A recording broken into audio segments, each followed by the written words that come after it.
Welcome to Winfield's week of Rugby League, a week where the semi-final race really is starting to hot up in 1987. We'll be bringing you all the highlights of the Saturday match of the day between Canterbury and Cronulla, the big clash on Sunday between Manly and Eastern Suburbs, highlights of all the other games played last Sunday, as well as the Monday night clash under the lights at the SCG between St George and Balmain.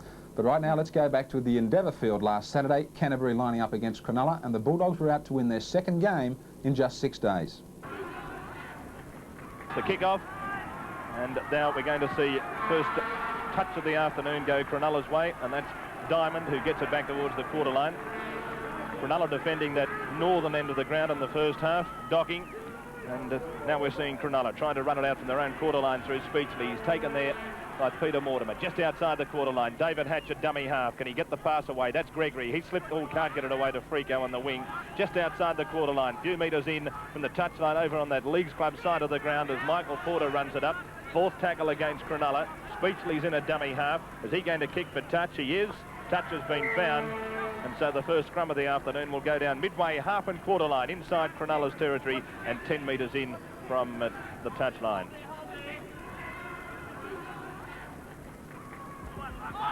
And there's the first scrum of the match out to Canterbury. Oh, there we are. One against the head. And Peter Mortimer is tackled only 30 metres out from the Cronulla line. Steve Mortimer, away it comes now towards Tony Curry. Mortimer bundled into the ground after he got that pass away. Bugden. Now Steve Folkes playing second row today after playing hooker on Monday night against South Sydney. 30 metres out from Cronulla's line. Bugden away to Steve Mortimer. The reverse pass comes back to Langmack. And Langmack only 30 metres out. Often see Mortimer use that tactic. Now Gillespie from dummy half. Oh, got under a haymaker there from Dan Staines. Last tackle against Canterbury Bankstown as it comes away to Terry Lamb, and he hoisted high in the air. Docking's getting underneath it, coming through quickly also as Campbell. They all go high. Lamb plucked it out of the air, but the referee's going to rule that Lamb was in an offside position, saying that the ball came off Sandy Campbell and was projected forward, and Terry Lamb has taken the ball. Hard luck for Canterbury. There's the ball up from Terry Lamb. It didn't go all that far, and he had the opportunity to come right through. The ball bounces loose. Terry Lamb in front of the man, the Canterbury player who touched it first. Here's Cronulla now, and that's Dane Sorensen. Gregory's dropped it on the deck, and Gillespie's got it for Canterbury. So they've made a couple of early errors here, the Sharks and Canterbury. Are they going to make them pay early on? Langmack, away it comes to Lamb, and Lamb's going to be held up. Gregory in the back play receiving attention. 35 metres out from Cronulla's line. Bugden knocked that on, and it's going to be a penalty though. Up inside the 5, says the referee, and Terry Lamb will come up and have the first shot at penalty goal from the afternoon, just outside that quarter line and almost in front. And this certainly should give Canterbury Bankstown a great confidence booster, although what's Terry Lamb talking about there? They might even kick for touch here.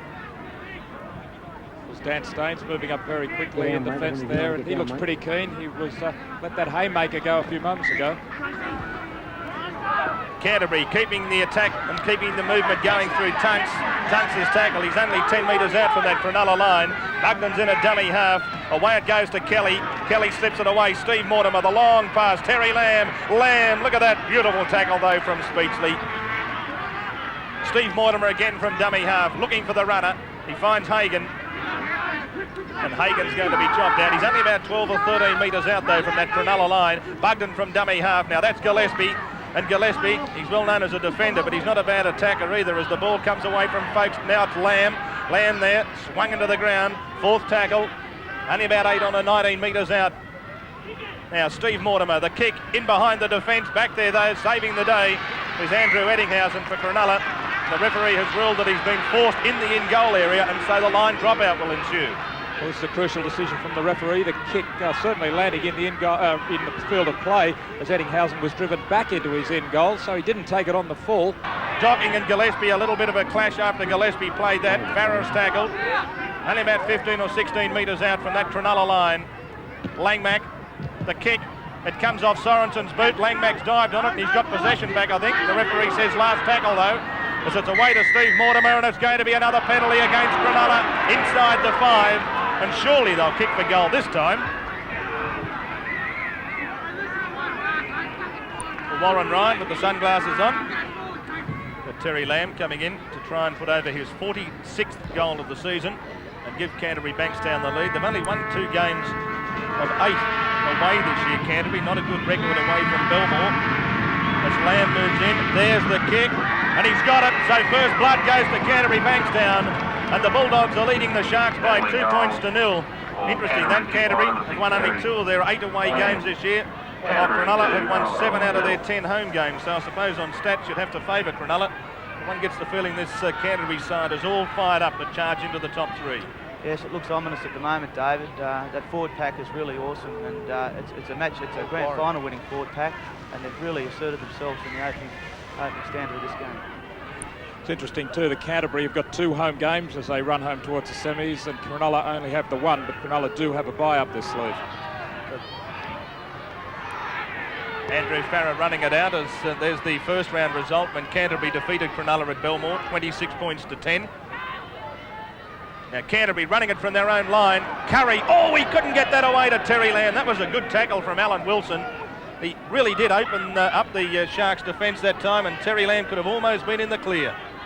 Tony Curry, and the foot flung out there by Michael Speechley, was it, as Curry went over. Certainly let off there.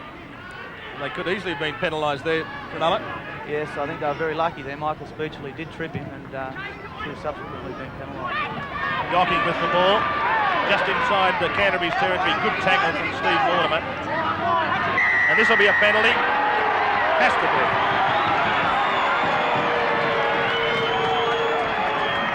33 metres out from Canterbury's line. Which other guy? Jonathan Docking running the ball up and crunch into the tackle. There's Mortimer holding onto the ankles. Probably booked Mortimer tackle, but he didn't get off him quickly enough, and then knocks him over the second time to complete the job. No doubt about the penalty that time. Wilson, the chance to level the scores. It's high, and it's there. What a great kick from Alan Wilson, and what a great confidence booster for the youngster. And Cronulla have drawn level. It's Canterbury Bankstown and Cronulla Sutherland 2-all. Cronulla Sutherland 2, Canterbury 2. Bugden takes the tap and goes on his own. Still surprised though that we haven't seen more of the Canterbury forwards running with the ball early on. As the ball comes out wide to Peter Mortimer, he's gone straight through, he's got it back there to Curry, back it goes to Peter Mortimer. That was classic Bulldog football, that was vintage early 80s stuff, that as it comes away now to Langmack. Now it comes back towards Folks, and Folks is held up. He's only 12 metres out from that Cronulla line as Bugden's in a dummy half. Away down, Peter Mortimer. It comes away to Hagan. Hagan goes on his own though. Can he get the pass away? He can't. They moved up quickly that time, the Sharks, as Kelly moves into dummy half. Langmack's coming the blind side, and Langmack trying to set up for Campbell. Can't do so, and he's almost bundled into touch. In fact, he is.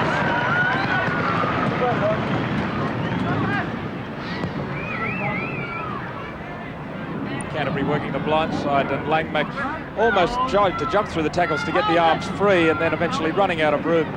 Just a little, not quite enough room to set up his winger. Possibly the winger could have come inside him. 10 metres inside Canterbury's territory. Lamb and Peter Mortimer there doing the defensive work as Docking away to Speechley, back to Docking, looking for that little hole. It didn't open up. Steve Folks quickly across there in company with Paul Langmack.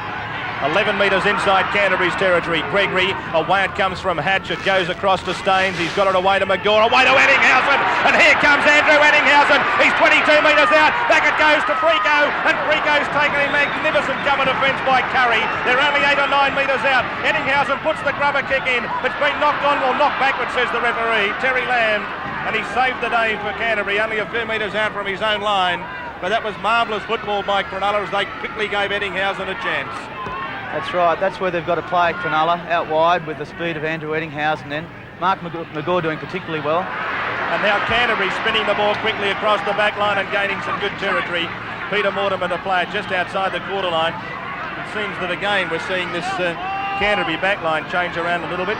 Sometimes Farrer in the centres and Mortimer on the wing, as it was the case that time, and then we'll see it back the way they were chosen. Beautiful pass, Terry Lamb. He's up to the halfway line, back to Steve Mortimer.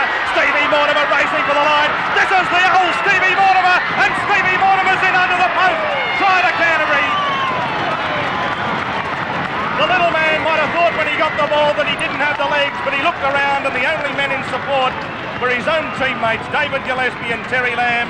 And that was vintage Mortimer after Terry Lamb got into the hole, set up the try. Canterbury leads 6-2. Well, how often is it we see Terry Lamb being the man who backs up, but this time he makes the break, running right into that hole on the end of a beautiful pass. Now watch Lamb here, he suddenly goes back when he sees Mortimer on the inside, picks him up.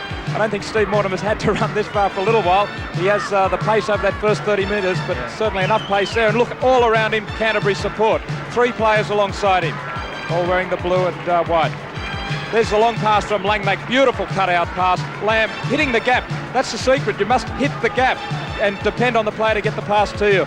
There he is backing Mortimer up all the way, and Mortimer has all the speed he needs. He's looking around in case there's a defender inside, but there aren't any. Lamb, his second kick of the afternoon. There it is, it's successful, and Canterbury Bankstown are leading by 8 points to 2. And the most noticeable thing about that try, Michael, was the fact that when it was scored, there was about 6 Canterbury players there and no Cronulla player in sight. Canterbury Bankstown have made 7 handling errors so far, and most of them unnecessary. Here's Diamond, he's gone straight through, and Diamond's chopped down only 10 metres out from that Canterbury line. Eddinghausen a dummy half. Now it's away to Docking, but comes away now to Wilson. Wilson's got through too as well, but he can't get his pass away. Yes, he can. Sorensen, they've got plenty of room out wide. Frico, away it comes now to Staines, but they've only got Fords out on that side of the field. If they'd had some speed merchants, they might have been able to make something of that. Docking from dummy half. The pass is away. It's picked up by McGaw. McGaw's got it back to Wilson. Wilson to Gregory. Gregory can't get over though. Good tackling there. They're only a metre or so out from the line.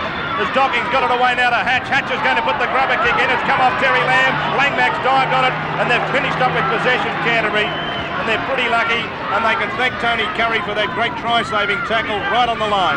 Now Langmack, the pass comes away now to Terry Lamb. Look at that, he's beaten 3. He's still going. That's all. That was close to a shepherd. Peter Mortimer crunched by Craig Diamond. Some people don't like to see forwards in the backs, and I bet Peter Mortimer didn't want to see it. And there's the kick being collected there after Canterbury kicked it downfield. Frico up over the halfway line. That must have been pretty marginal, the run by Terry Lamb that the crowd were appealing for the shepherd for. Look at the 5 rounds. There's none there.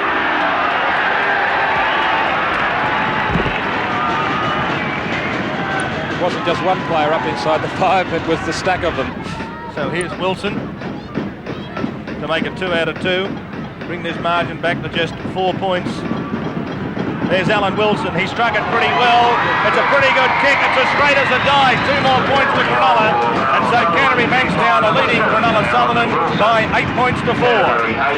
Cronulla Sutherland at 4. Canterbury, midway, half and quarter line, their own end of the field as Buckman goes from dummy half. Pinches a few metres. Is asked to play it just inside his own territory. Steve Mortimer, blindsided, comes away to Langmack, back in amongst the forwards. And Langmack's going to be held up and asked to play it. He's still 10 metres his own side of halfway as Bugden goes from dummy half. Last tackle against Canterbury. Very little in fact, in the there goes the siren at half-time.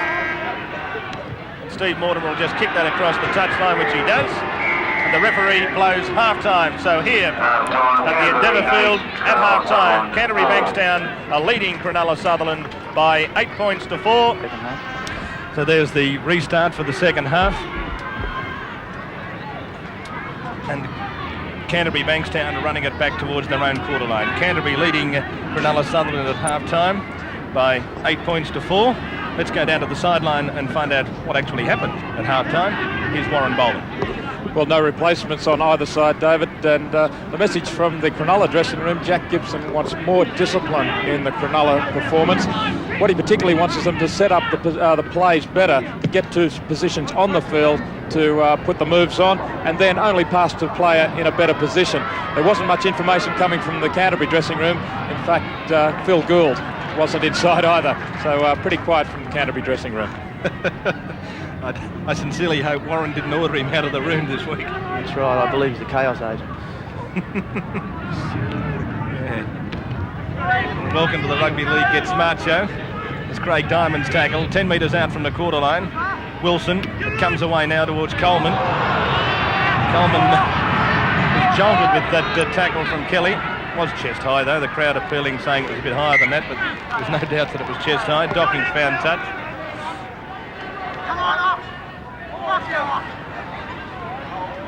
Docking will feed the ball into the scrum again.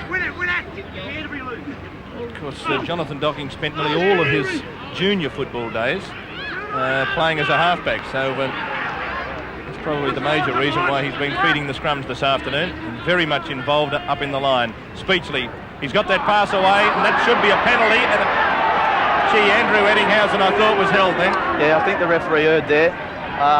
It was Tony Curry, held Andrew Eddinghausen by the arms, you'll see in the replay, and it should have been a penalty for Cronulla. Came up pretty clearly, that one, didn't it? Steve Mortimer's pass away to Tunks. He's gone without it. It's been towed through by Eddinghausen. Steve Mortimer getting back. Eddinghausen's had another kick, and Terry Lamb's back there to collect the ball. And another fortuitous bounce favouring Canterbury that time, because if Eddinghausen had been able to get a clear go at that, he would have easily won the race for the ball. And now Campbell's with a chance. Lovely pass from Steve Mortimer. Back it comes to Steve Mortimer again. Langmack, he's still going, Langmack. And that was a chance for Canterbury, and they still aren't done with yet. 10 metres out from Cronulla's line, blindside. It comes away to Tunks. Tunks trying to get his arms free. He's only a couple of metres out, a couple of metres in from that touchline. It's Gillespie who's in a dummy half. Gillespie goes on his own. Is he there? We'll have to wait for the referee. The referee says he's held up, and so there's no try. Well, what an incredible... Gillespie going very low there, or trying to, but the defence equal to the task. The good part by the Cronulla defenders is getting right down underneath him. Incredible couple of minutes there, just when it looked as if Eddinghausen could have easily had a great opportunity to score a try. Canterbury bounced back. Canterbury were a little bit fortunate there that they didn't get penalised. Steve Mortimer appeared to interfere with Andrew Eddinghausen's foot in that particular play, and subsequently Cronulla lost the possession. Canterbury came up with a play and turned defence into attack. And now they've got a chance again, and here it is. Eddinghausen coming up towards the halfway line. The kick ahead, and the kick's too long, and Andrew Eddinghausen's expression said it all. Well, I think E.T., what's E.T. at the end of this? You can see Eddinghausen going down the touchline, and he has a look inside about now, and he can't see anyone. All he can see is cover defence, but in the distance, his support was looming, but he completely missed the kick, came right off the inside of the foot. He can't get out of Eddinghausen's tackle. Just inside the Canterbury's territory, Mortimer's pass finds Farah. That's good defence from Cronulla. Now from dummy half, Steve Mortimer. And what a tackle from Gregory! Langmack looking for the gap out wide. He's put Curry in a gaping big hole. Curry to the quarter line. Eddinghausen giving chase. What a good tackle. And Curry's knocked it on as well. Trying to get his arms free to send the pass back on the inside. And that really was good football from both Canterbury and Cronulla. Brilliant bit of football from Canterbury. Tony Curry takes on Eddinghausen, and he just about hangs on to the ball. He had just slipped out the back. He had started to try and look to get the pass away at first. That's a magnificent tackle by Andrew Eddinghausen. It's a try save for sure. So Terry Lamb, 13 metres out. Bugden, Steve Mortimer, Langmack, a lovely pass away again. Gillespie. He's thrown some beautiful passes this afternoon, Paul Langmack. He's a dummy half again as Kelly takes it up. Kelly trying to offload. He does. He's found Bugden, and Bugden, the former Newtown teammates, almost teaming up there to give Canterbury a 4-pointer. Touch from dummy half. And Tunks has got his pass away. Langmack's got it. He tried to flick it out the back. He's lost the ball. It's 6 to go, says the referee, as Gillespie picks it up. And Gillespie's got it. Only 7 metres out. Langmack is down on the ground, taking his time to get up. Bugden, Steve Mortimer. Away it goes to Hagan. That was well read then by Diamond, who chopped him down 12 metres out. Steve Mortimer. It goes away to brother Peter. And Peter Mortimer is going to be held up. Only 7 or 8 metres out from that Cronulla line. Steve Mortimer in a dummy half. It comes away now. Langmack. The ball went away to Tunks, who's gone without it. And Eddinghausen dives on it, and Cronulla come up in possession. Cronulla managing to weather the storm. Canterbury putting on the little move with Peter Tunks. He just couldn't handle it as he came around from behind. Terry Lamb not happy with that decision.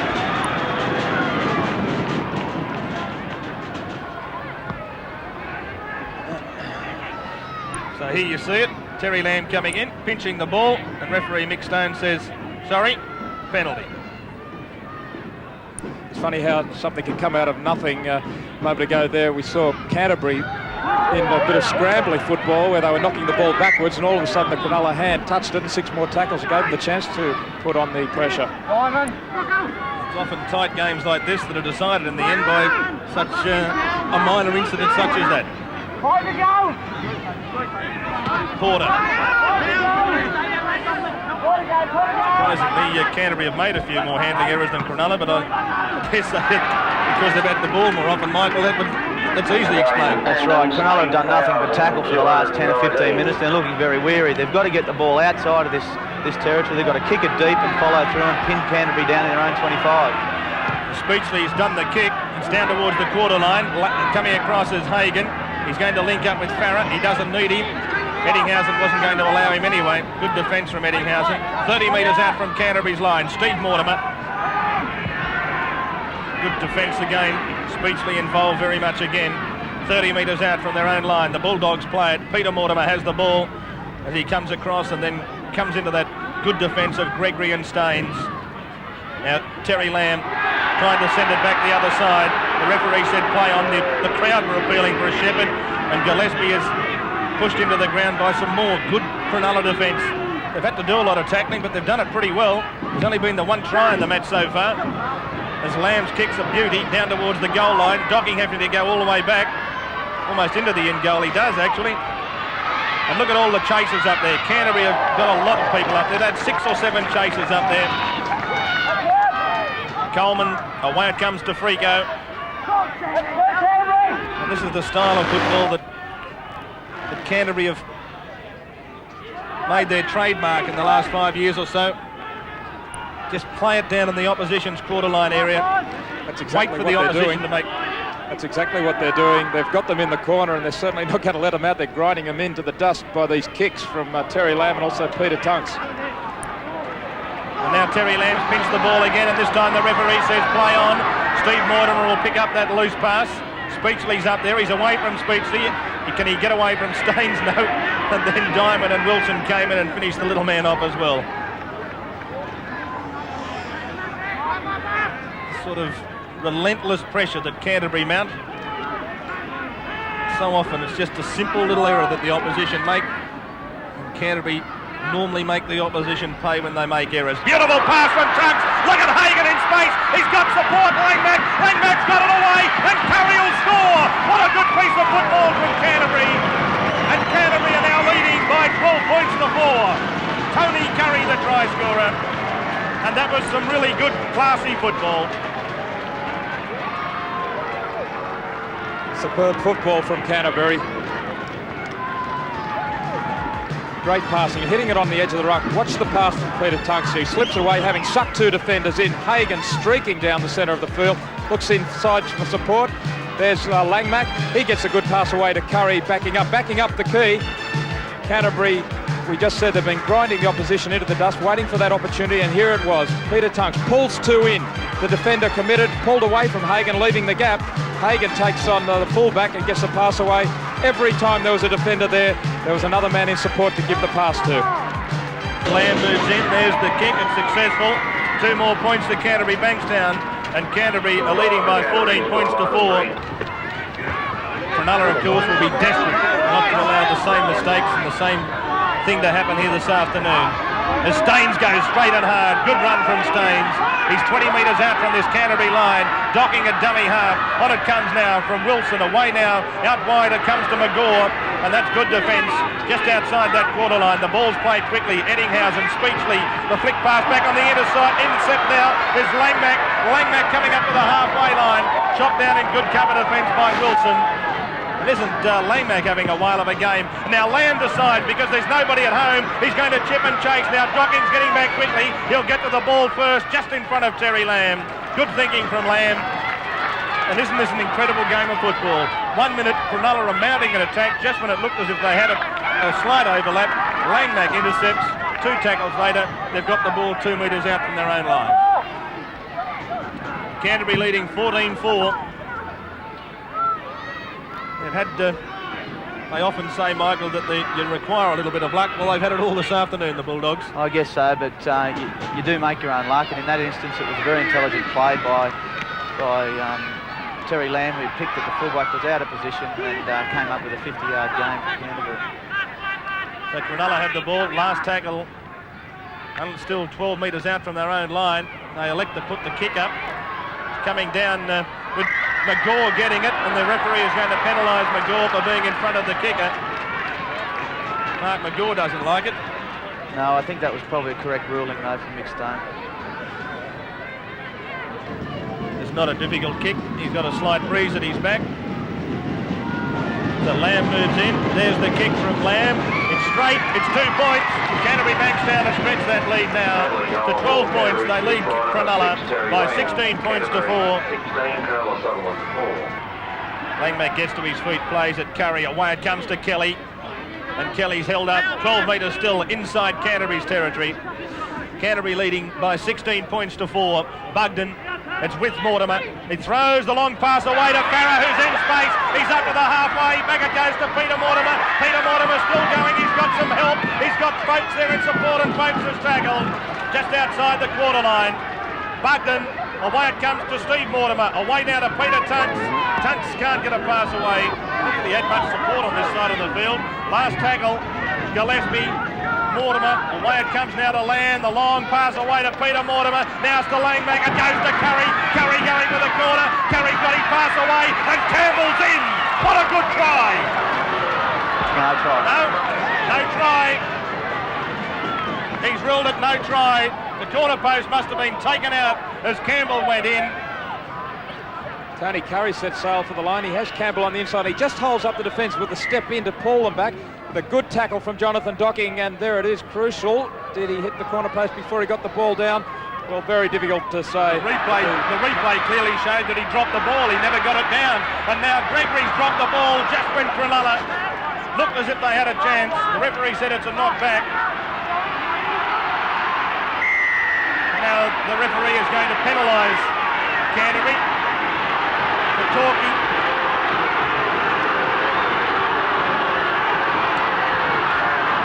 Craig Tracy, the hooker, going on for Cronulla. Replacing Dane Sorensen. Referee speaking to Steve Mortimer. Gregory down injured. Penalty going to Cronulla. Sorensen's off. Craig Tracy's come on.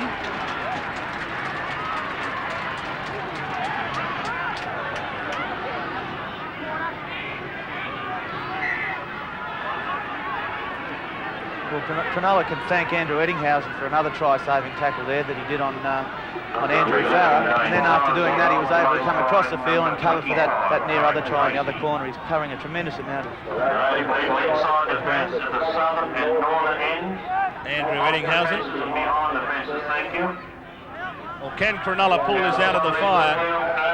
There's only 11 minutes left in the match as Speechley has it, and Speechley back on the inside. He's gapped them. Speechley is down to the quarter line. Good football. Second tackle again there affected by Canterbury. That could have easily been a penalty. As Docking gets to his feet and plays it, Speechley blindsided, comes away now towards Porter, and Porter coming across field. He's still going. He's only 12 metres out. Are Cronulla going to get back into it here as Hatch gets it? It comes away now. That's Speechley. Speechley on his own. The pass came away to Wilson, but that was good defence from Peter Mortimer. 10 metres out. Now what are Cronulla going to do here? It goes to Speechley. Speechley puts the little grubber kick in. It's too long though. Play will restart from the centre of the quarter line. That takes the pressure off. Speechley with the little chip through. He had chases, but too long. Stevie Mortimer leaving the field, the Canterbury captain.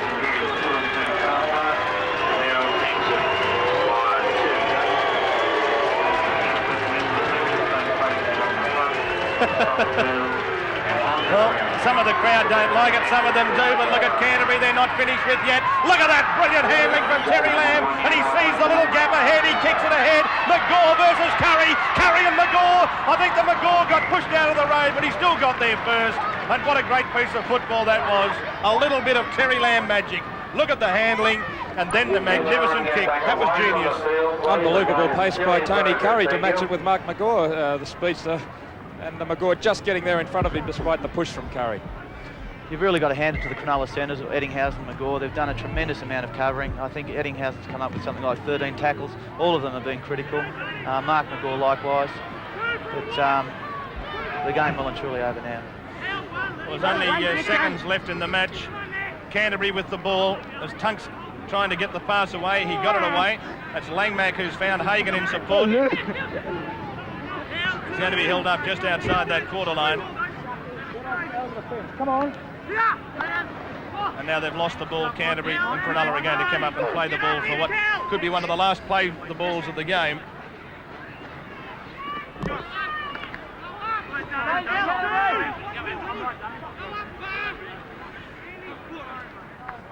Cronulla with the ball. Midway half and quarter line, inside their own territory, but they won't even play the ball as the siren goes in the background. Canterbury Bankstown has secured the 2 Winfield Cup points by defeating Cronulla 16 points to 4. Well, a tradesman-like performance from Canterbury this afternoon, just too strong, never really allowed Cronulla into the match. Canterbury defeating Cronulla 16 points to 4, with Steve Mortimer and Tony Curry scoring the tries, Terry Lamb kicking 4 goals, while Cronulla's solitary points coming from 2 penalty goals from their halfback, come everywhere man, Alan Wilson. Every week they're at it, never daring to let up. 'Cause winning's the only thing that counts when you're playing for the Winfield Cup. It doesn't matter if you're famous or a youngster making his way. There's only one thing that matters, and that's how well you play. That's what the big game's all about, giving it the best you can. Always being a leader, never bowing to any man. Giving it all you know, giving it your best shot, making every step a winner, proving what it takes you got. Every week they're at it, giving it their all. But who will it be this year to collect the greatest prize of all? Well, on to the Sunday match of the day, Manly up against Eastern Suburbs. East were at home at Henson Park, where they've remained undefeated right throughout the season. Manly, they've already won 12 consecutive games. They're out to make it number 13, and everyone was wondering if that magical number was going to cause them a problem.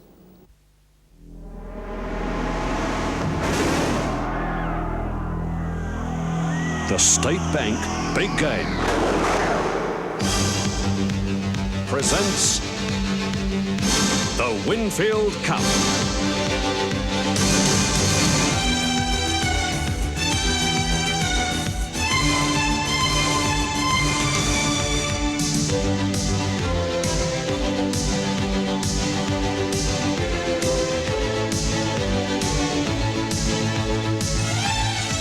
Hello and welcome to Henson Park for this home game for Eastern Suburbs against Manly Warringah. It's the number 1 team against the number 2, with East sharing second spot with Balmain. Rival coaches Beatson and Fulton have something in common. During Bob's playing days and his time with Eastern Suburbs, at one stage Arthur was his coach. And as the present-day East coach, Arthur wouldn't be too happy at how his Chargers went last weekend. They were slaughtered by Parramatta to the tune of 32 points to 2, and the butcher was the Eels' maestro Peter Sterling.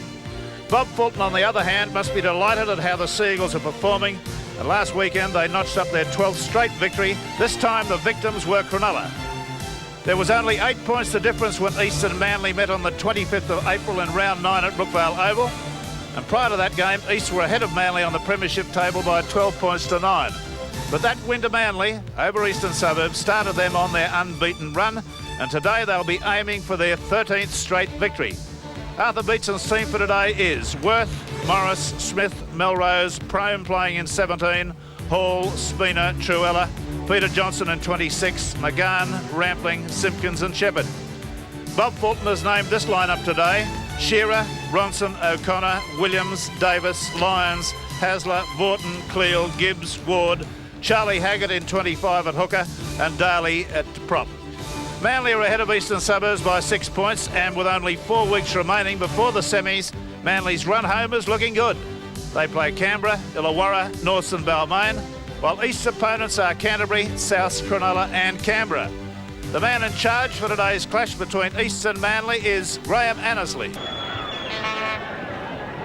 Eastern Suburbs in their traditional red, white and blue uniform, Manly in their maroon and white. Away they go. O'Connor's got the ball downfield. McGahn takes the first catch. Away to Gary Prome, the replacement wing three-quarter who's come into this match. We'll wait for the play to settle down a little bit. Good enthusiastic tackling right from Manly at this stage. Tony Rampling on the ball up the blind side. He'll be put in there as a bit of an enforcer today, I would think. Simpkins, a dummy half, he'll be joining the Gold Coast club next season. That's a good-looking kick being put down there. Davis has got it about 10 metres out from his line, tries to weave away, but there's a whole heap of defenders there. He had Danny Shepherd up on a sort of a spike at the end of his legs there.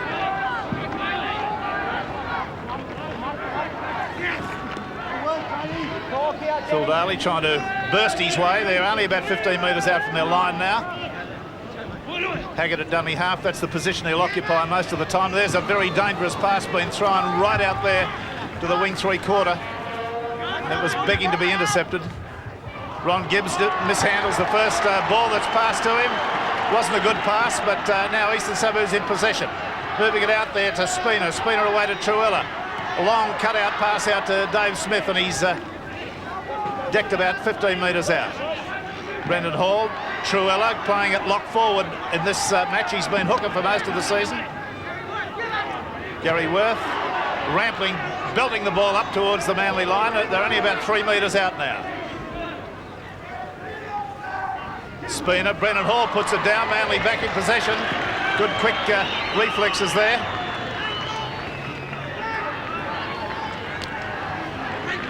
Now Eastern Suburbs will try to contain Manly for the 6 here. There's Ronnie Gibbs getting a good welcome to Henson Park from his former teammates. Haggart switches the play across the ruck to Cleal. Nowhere to go with Crusher, and he's upended savagely. Good tackling. Hasler, long cut-out past the lines. They're all having a bit of trouble with their footing at the moment. As Borton belted backwards. This is a high-powered opening to the game by Eastern Suburbs. Arthur's got them all G'd up. Little knock on there seen by the referee. And David on the sideline, David Fordham, have you got any news on the wind? Is there an effective wind blowing? Yes, there is, Rex. In fact, it's coming from the northeast. It'll be favouring Eastern Suburbs in this first half. I'd say it's probably a 6 to 8 point breeze, and it's up to Eastern Suburbs after that loss last week to make full advantage of it. And I'm sure from the start, Rex, that Arthur Beetson has this side very well G'd up for this clash. Well, there's a how do you do. The ball's come out the Manly side. 3 of them took their time to get to it. Eastern Suburbs back in possession. Peter Johnson now trying to go through the Manly defence. They're only about 15 metres out. Out to McGahn, switches it back on the inside to Brendan Hall. Oh, Slippery Morris has weaved his way to the line. He's scored a try, only 2 metres out. And that is an absolute eye-opener for the crowd here. He was over before they could blink an eye. Steve Morris scores the opening try in the match. On the State Bank replay, Manly Warringah off to another slow start. They've been in magnificent form, 12 wins in a row, but that was just purely and simply poor defence from Manly. Slow to regroup in the forward line. Steve Morris, one of the quickest operators in the Sydney Winfield Cup, just dashed out of there. Some of the Manly defenders, in fact, had their back to him as he darted out of that play-the-ball situation. Another slow start by the Manly side. Yes, this is something they've got to guard against. They were down 8-0 against Cronulla last week. It took them only a few minutes of the second half to get back on level terms, but they are a team that are noted for slow starts.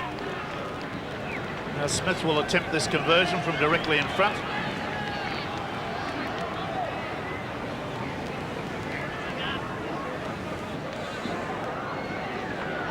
Only about 10 metres out, or 9.5 metres, and just a few metres off centre. With the greatest of ease, so there after only a very short space of time, 4.5 minutes in fact, Eastern Suburbs lead by 6 points to 0.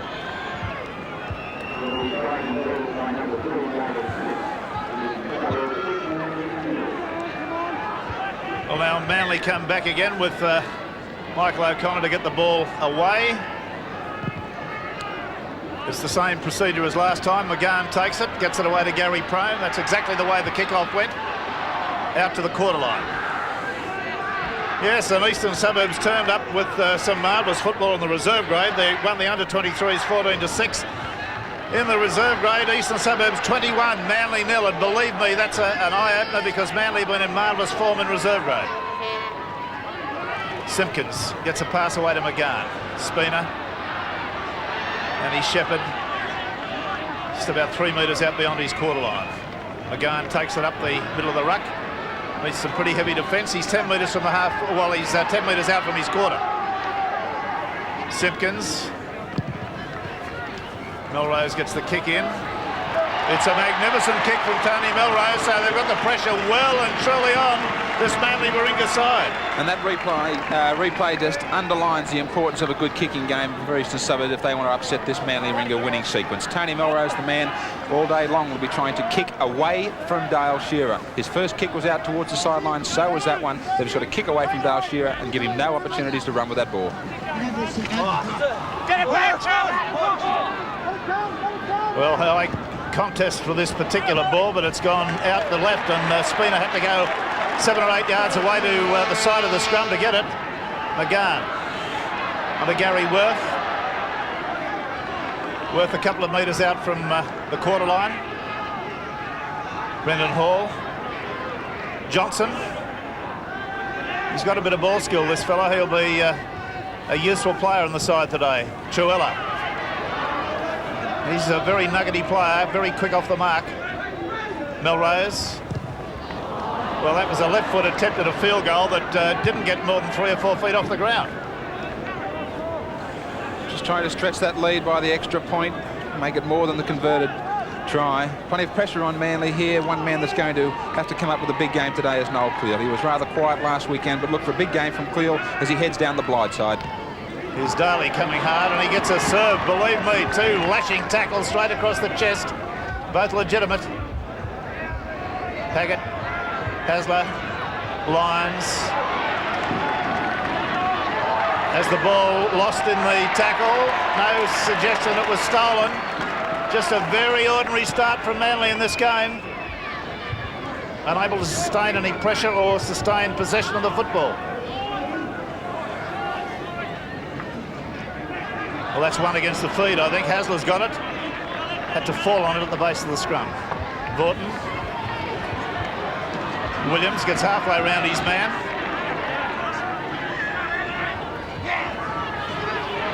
Ron Gibbs not firing too well at the start of this match. Early days yet. Shearer. Midway between the Manly quarter and the halfway they are. And there's the first penalty of the match against Eastern Suburbs for inside the 5.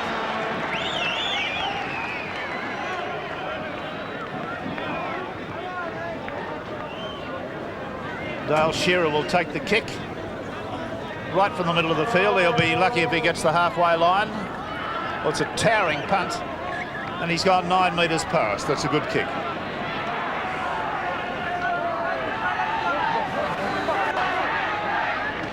Oi! Johnson ran straight into Daly then and flattened him. Beautiful, heavy, strong tackle from front on.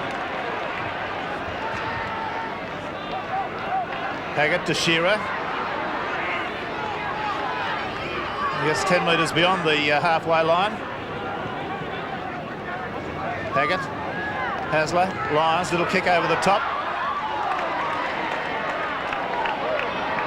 Taken by Danny Shepherd, floating around out there in an area you wouldn't expect a front row forward to pick that ball up.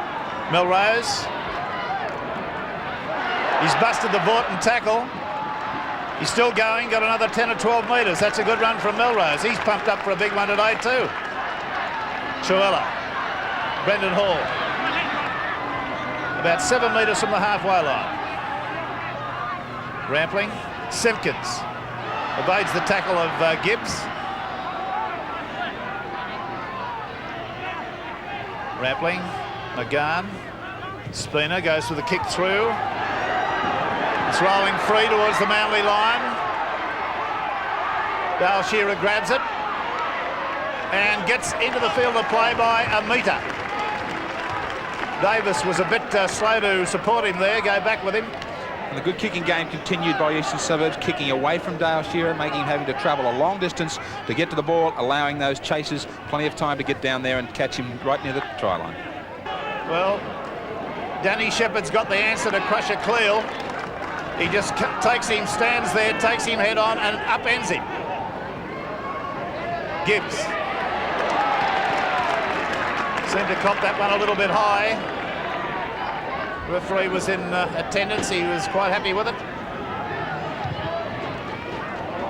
Shearer, a long towering kick downfield, beautifully taken by Worth again.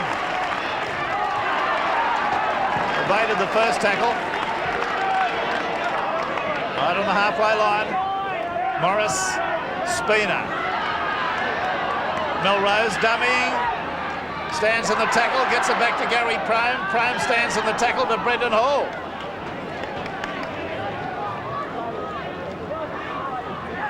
Chuella. Johnson. Plenty of pressure for Manly. They're coming back again towards the quarter line. Chuella running from there. Daly was the tackler. Spina. Brendan Hall. Well, Davis has come up with the ball, so it'll be play on, but Shepherd put it down. Now Crusher Cleal trying to go up the blind side, gets a pass to Hasler. Out to Vaughton. Vaughton to Lyons. Long break on by Manly, looks like. Going very well. He's dummied, stop, prop, come back on the inside, 10 metres inside the Eastern Suburbs half. Touch judge has been involved. Probably have a stoppage in play in a moment. Crusher Cleal back to Shearer. Out to Charlie Haggett. Tackled right on the halfway line.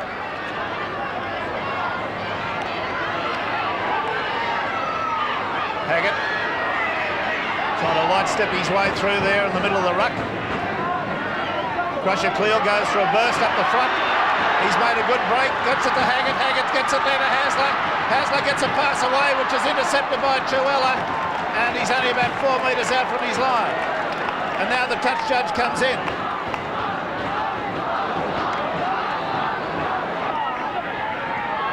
Chuella, well beyond the advantage line.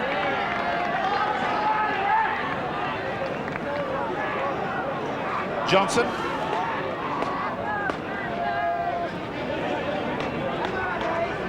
$6-0 the score, Eastern Suburbs lead. That wonderful try to Steve Morris. Melrose gets the kick downfield. It goes to Shearer. Broke inwards, didn't go towards the sideline. Out to Davis.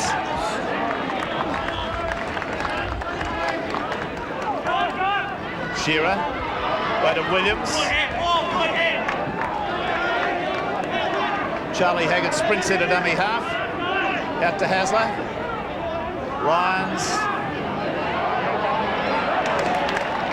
There are times Lyons tries to slow the play down.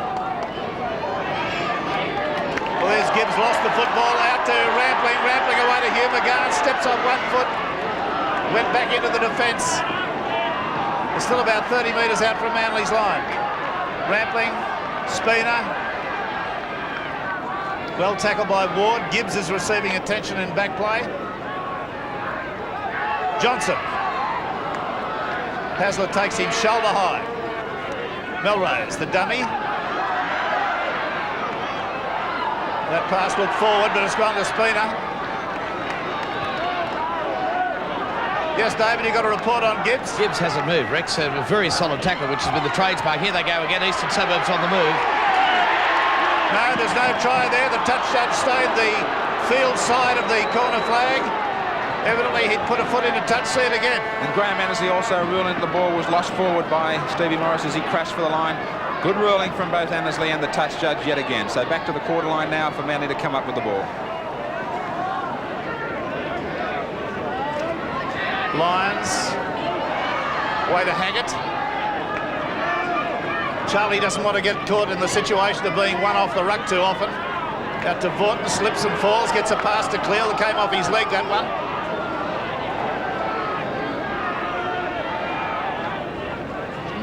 Daly with a good strong surge. That's what's needed. Hasler. Shearer kicks.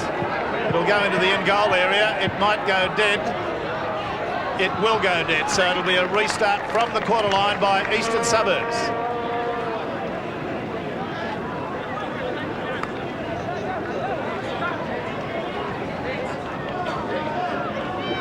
Well, after a rocky start, Manly have at least started to become competitive again. Eastern Suburbs in possession. Cronulla 8 metres outside his quarter.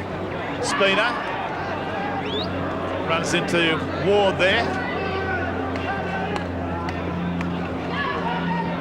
Simpkins, the pass back inside to Rampling. Almost as if he was falling then. He got the pass away very late. Simpkins. Melrose, kick downfield. Well, there it is again. It'll be a try. It's a try to Smith. The ball has gone loose in that. It was kicked through 2 or 3 times. Picked up by Smith. He scored beside the post. And that's the end of that particular section. See that again. And on the State Bank replay, again, it's the slowness and lack of enthusiasm that's highlighted Manly's play in this first half. The kick being charged down and ricocheting very slow to the ball. Des Hasler, I don't know if he realised the Eastern Suburbs players were so close. He allowed Brendan Hall to get his foot to it. Dale Shearer was under an enormous amount of pressure, and David Smith just happened to be on the spot to pick up the dregs. And Manly well and truly on their heels now. And I said this enthusiasm, they've got to lift their game. They're tending to run across field and not straighten up the attack when they're with the ball, and allowing too much latitude to Eastern Suburbs when they have possession. There they were, slow to possession, under pressure, another fumble from Manly, and aren't they in some trouble now? Right next to the post, this should make it 12 with a kick at goal. Indeed, and that kick should never have brought a try. It was a missed kick by Melrose. He was aiming for the left, and the left-hand touchline, by the look of the way he was facing, the ball came off the outside edge of his foot and went midfield. And it's to Eastern Suburbs' credit, they made something out of it. Smith. The goal, so there it is, 12 points to 0. Can Manly come back from this?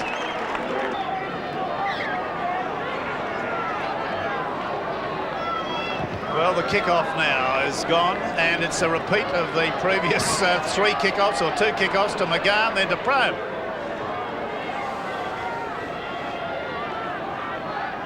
Just outside their quarter, Cronulla. Well, no breeze at all now, David, you tell me. Yes, 12 points lead. I mentioned 6 to 8 points with that breeze behind them, but the breeze has died, which won't be of any benefit at all to Manly Warringah in the second half, so they really have a job with their backs to the wall at the moment, unless this breeze can come up again in the second half to assist them. Well, the kick through's been put down there for Davis. Oh dear, oh dear. I mean, the era of the wing three-quarters fielding kicks towards their line. Look how far that bounced infield from him. And he just really, because of the problem of not handling it correctly and putting it over the sideline, he hadn't had a go at it at all. Hasler to feed. It's in and out, but not to the referee's satisfaction.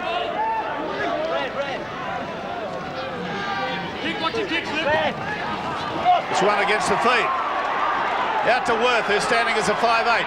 Goes well. Smith gets through the gap but slips and falls. He's held by one leg.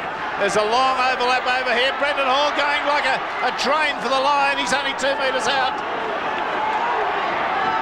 Oh, that pass has gone to ground, out to Gary Worth. He's on the surge for the line. The Manly defence is stretched to breaking point here. A couple of metres out. Smith trying to dummy his way over. Wanting more than a one-try performance today. Well, that's a penalty. That's a penalty. They'll be ill-advised to not take a kick at goal from this. Hugh McGahn, the older head, will insist that they do that. Well, Stevie Morris was tempted, I'm sure, to just tap that ball ahead across the try line. Des Hasler was the man that went down on 2 knees and putting his hand on the ball and to play the ball. So That was the reason for the penalty.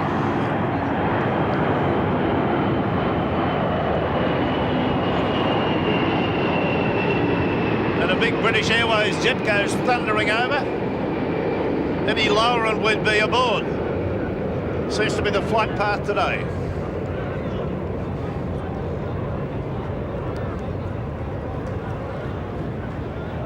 Now this kick is just a metre inside the quarter. He's about 17 metres in from the sideline. Well within kicking range. And certainly he'll kick it dead should he miss it.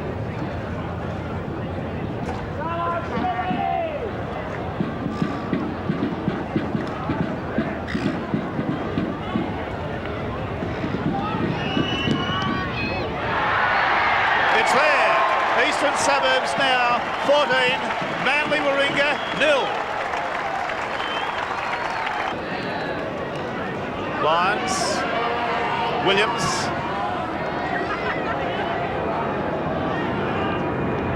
Charlie Haggett. Now there's another penalty for inside the 5 against Eastern Suburbs. The crowd has grown since the start of the game. A lot of people decided that the weather had gone, the bad weather, and have turned up here, but it's still only an ordinary crowd. This is the most important few minutes of the first half. They've put it all on the board, 14-0 they lead Eastern Suburbs, but it can all be brought undone here if they just falter in these last 2 minutes prior to the break. A big set of 6 tackles coming up. They can't afford to let Manly get back into the game prior to half-time. Daly on the right-hand side of that ruck, trying to go through. He gets to his feet. To Haggett, onto Ward. He's tackled 10 metres out. Haggett, Hasler, Lyons, back inside to Cleal. Cleal gets it to Williams. Williams is tackled, and it's going to be a double movement.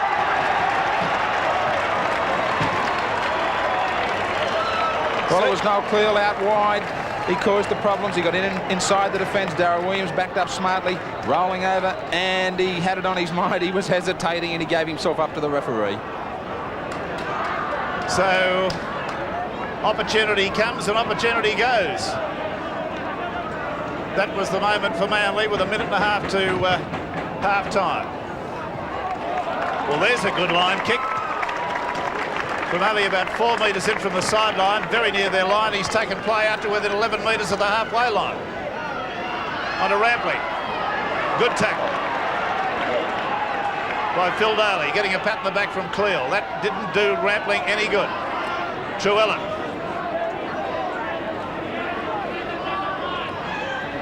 Now Simpkins at dummy half. On to Spina, the switchback across the ruck. He's made the break right through the middle. Davis goes to him. Brendan Hall's coming there too. And he's there. That's a try to Eastern Suburbs. 18 points to 0. Eastern Suburbs lead. And Spina is the architect of that try. Beautiful football. Superb play by Laurie Spina. This is a move that has brought a number of tries for Eastern Suburbs in 1987. A simple switch of play down the blind side. Normally Laurie Spina is the man that looking for Huey McGann, but he decided to go on his own. Plenty of support from the man that's played superbly in the first half, his 5'8" partner, Brendan Hall. There's Spina looking for the switch down the blind. The Manly defence again hang off around the rucks. Right down the middle, there was a huge hole. Laurie Spina, plenty of pace, and Brendan Hall just had the pace to go on with it too. Desi Hasler was there to try and tidy up things for Manly, but great support play by Eastern Suburbs. Well, Brendan Hall started smiling, as you saw, about 10 metres out. He knew he was being pursued, but he knew he was going to get there. And the great smile broke out on the youngster's face, and good luck to him. A good try. 18 points to 0. The kick and goal by Smith will have a devastating effect on Manly. 20 points to 0.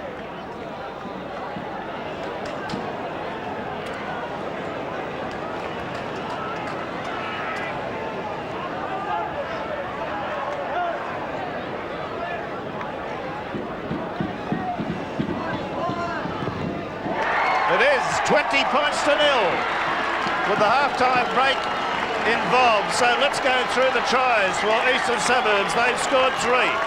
Morris, Smith and Brendan Hall. The goals to Wayne Smith, 4 from 4. Manly, nothing to report. I hope we'll be back with better action from Manly Warringah in the second half.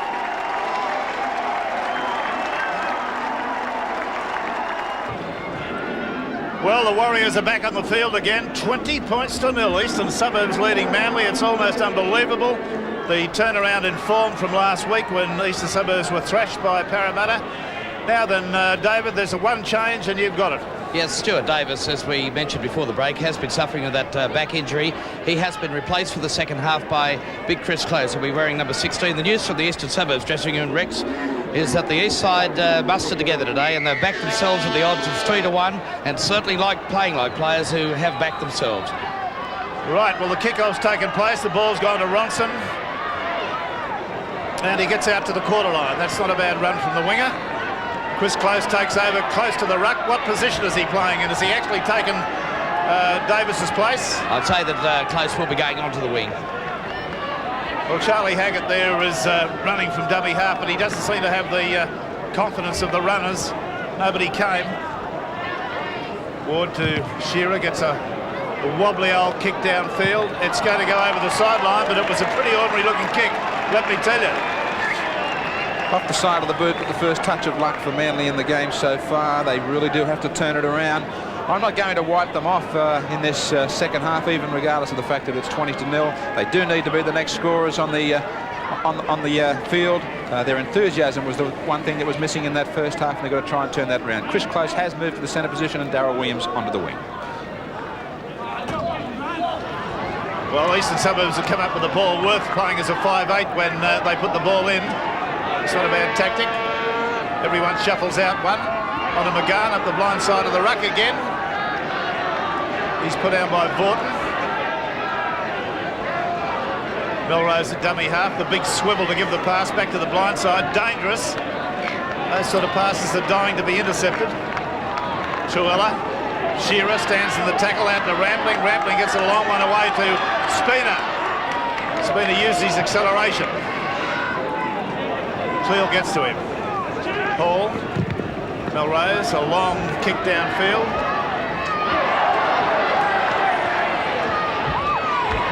He fumbles it, pushes off the Eastern Suburbs defender, gets a one-handed pass away to Michael O'Connor, who is tackled about 15 metres out from his line.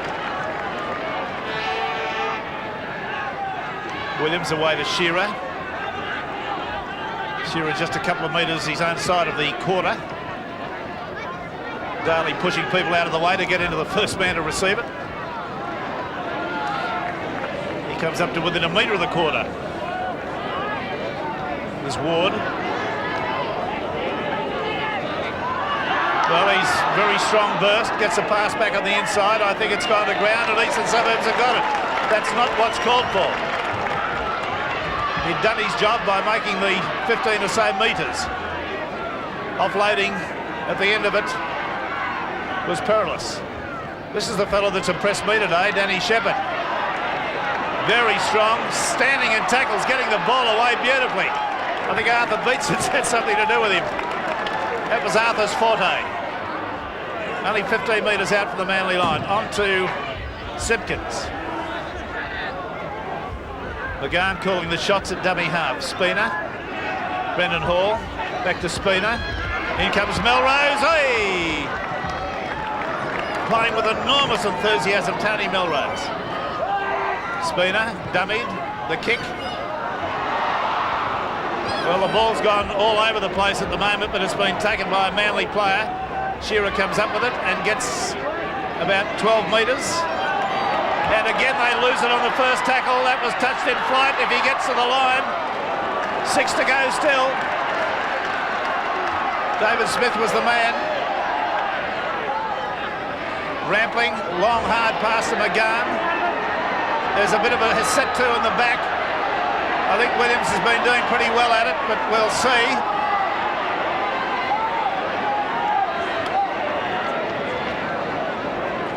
We're going to see that action again just to find out what the story was, but Williams was doing fairly well at it. Well, this is the end here where Dennis Shepherd was still trying to separate David Smith and Darryl Williams, who continued after the play the ball incident. Plenty thrown. There was the left jab. Look out for the right though, David. So like two front rowers in both centres. Well, the deliberations will take place. I do hope that the referee, Mr. Annesley, gets on with it. We don't want protracted delays. If they're going to send off, send them off. If they're going to penalise, penalise. But don't leave the 7,000 or 8,000 people here in glorious uncertainty.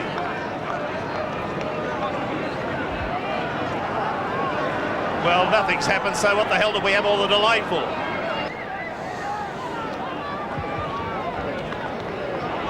Well, it's one against the feed to Manly. Close has made a bit of a bust. Got out towards the quarter. Hasler on to Cleal. Cleal powering his way forward.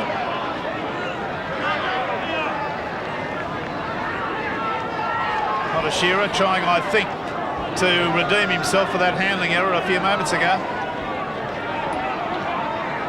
On to Cleal again up the blind side, calling for it. Gets towards the halfway line. It's about the furthest they've been this half.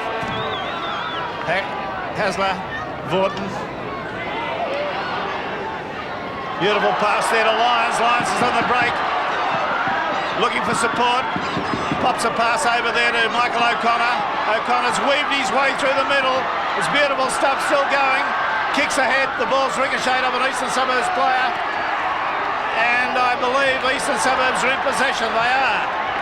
Looks like Gary Prime's picked up the dregs and a Manly player down at the moment. Manly's best chance so far. Shepherd comes away with a long, strong burst. Got very gloomy here at Henson Park. The light is really faded. Simpkins running. And has lost the ball on the tackle.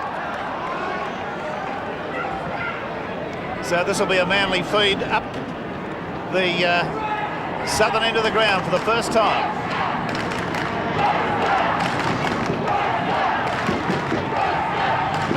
Williams is still being treated out there up near the goal line area. That was Spina coming away with the ball. Hasler tackles. Chuella. He's done a good job today. On to Morris. Slips and falls. Ward's over the top of him. McGahn. Rampling. Beautiful pass to Worth. Worth's on the fly. Looking for support back on the inside. Gets a pass back into Morris. It's a try. Brilliant stuff by Eastern Suburbs. Great pass by Tony Rampling. The good backing up by Gary Worth and the finishing off by Steve Morris. See it again, it's good. On the State Bank replay, this pass Balmain was forward to Gary Worth from Tony Rampling, but he was looking inside. He could have elected to go to Morris there on the inside. First up, he didn't. He was confident of outlasting Des Hasler. Steve Morris, with plenty of pace, made sure he got there to back him up. A great try by Eastern Suburbs. Somebody always there in support. They're playing with a superb amount of confidence. I really do think the pass from Rampling to Worth was forward, but this man is one of the great broken play runners for Eastern Suburbs, having a great season in 87. Plenty of confidence there in busting the tackle of Hasler, and a great ball back inside for slippery Steve Morris coming across from the wing to back up on the inside. Yes, a great try indeed. Really a pleasure to watch. But Manly, have they got Williams back on their feet yet? David, is Williams okay? Williams was receiving attention earlier, Rex, but Jeremy Ticehurst has taken his place back on the Manly reserves bench, and Williams is still out on the field. Okay. Well, now we've got Smith to attempt the conversion from a metre outside the quarter and about 2 metres in from the sideline. He's kicked 4 from 4.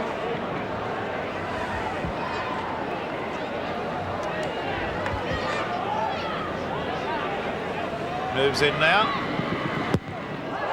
Well, it looks a dream kick. It's a beauty. 5 from 5 for David Smith. Gets a round of applause from his teammates. And the score races on to Eastern Suburbs 26, Manly 0.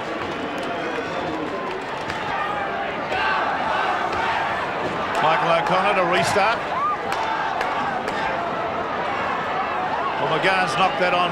No, didn't knock it on, knocked it back. Well, I didn't think that was a knock on. I really don't know what the referees, how they rule on some of these knock-ons these days.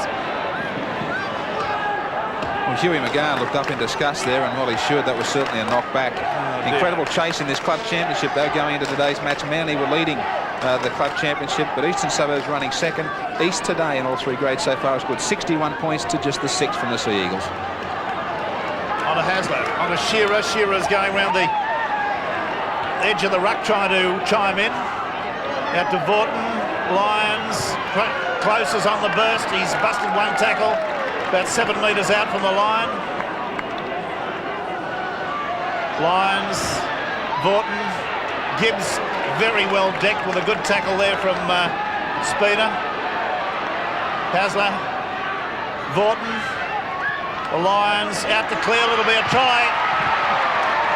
Consolation try to Manly about 15 minutes into this second half. I don't think it's going to be enough. Good quick hands. They have to go out wide, Manly. They haven't had any luck up the middle of the rucks all day. East have dominated that area. Noel Cleo was calling for the ball 2 and 3 tackles prior to this. They had the numbers out wide, and he just crashes over. There's still 23 minutes, 22 minutes of this second half remaining. Manly are capable of scoring a lot of points. East can't afford to go to sleep. The next 5 or 10 minutes will be the crunch. They can't allow another try straight after this one here by Noel Cleo. I like that studio assistant. Now here comes Michael O'Connor. Oh, he's kicked the goal from the sideline. Well, that'll be a lift in the spirits of the Manly team and the Manly supporters.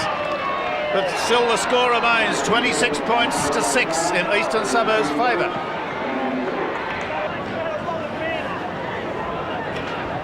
Gloomy as all get out here. Shearer stands in the tackle. Like the way this fella unloads. Patterson loses the ball forward, fallen on by Lyons. Still about 35 metres out from the Eastern Suburbs line. Williams, good strong burst. On to Daly. Trying to turn his back in the tackle and offload, but couldn't keep his arms free. Haggett, Hasler, Lyons, oh, was passed it to nobody. That is ridiculous. Close came around him, but there was no talk between them. Good pressure from East. Their centre defence has been spot on all day. That's where the advantage lies with Manly. Their speed out wide. They've come up and they've swarmed in and outside Cliffy Lyons. What they should have been doing, Manly, was posting an inside runner for him to give him an option if he was cut off out wide. That hasn't been the case. He's been left on his own out there. They should have been giving him the option back inside. The lights are on here at Henson Park. They don't make a hell of a lot of difference, but it's very, very gloomy. Rampling midway between the quarter and the halfway. Manly's end. Melrose goes for the kick. It's kicked deep, fielded by Williams. Got a pass away to Close there. Close comes out towards the quarter. Shearer running from dummy half. Pass to Lyons. On there to Haggett.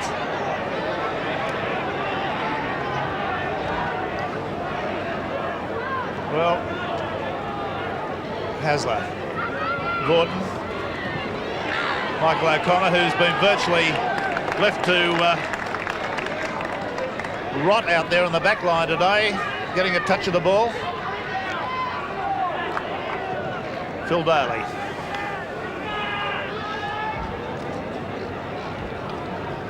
Shearer kicking downfield. It's not a bad looking kick. It's a great kick. About 56 yards he's made in that one. The score again, 26 Eastern Suburbs, 8 to Manly. And the kick, very, very fine for Manly.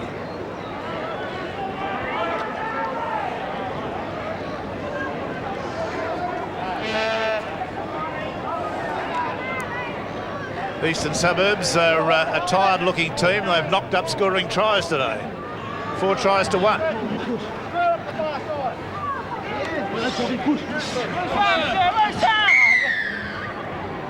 Well, the penalty goes to Eastern Suburbs. Manly marching off the mark, according to the referee, Annesley.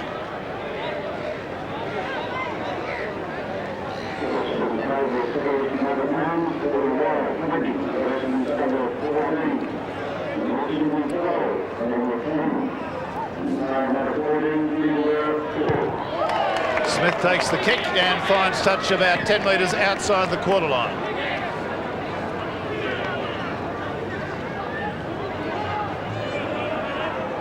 Only about 12 minutes to go in this match. Shepherd.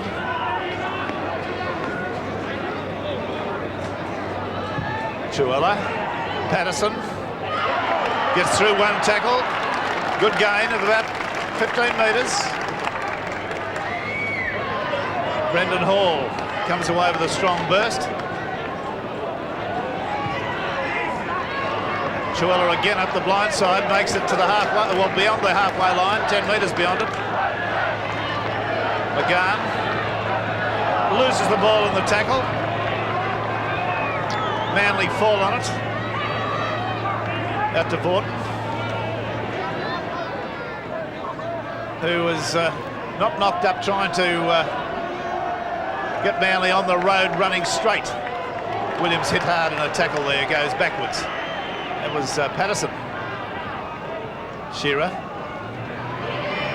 Shearer's got right through the gap. He's sprinting beautifully. Slippery Morris is after him. Gets a kick downfield. O'Connor might be offside. He's going to score. It was a beautiful try.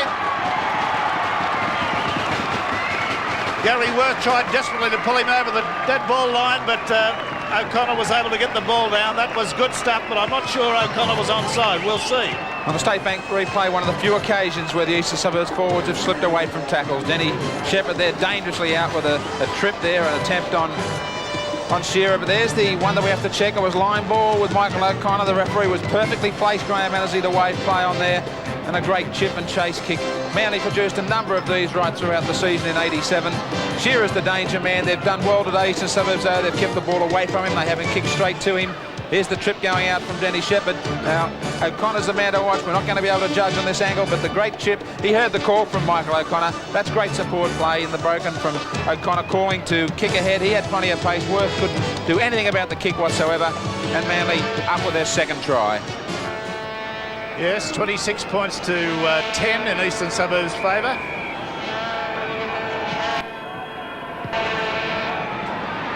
O'Connor's kick is successful.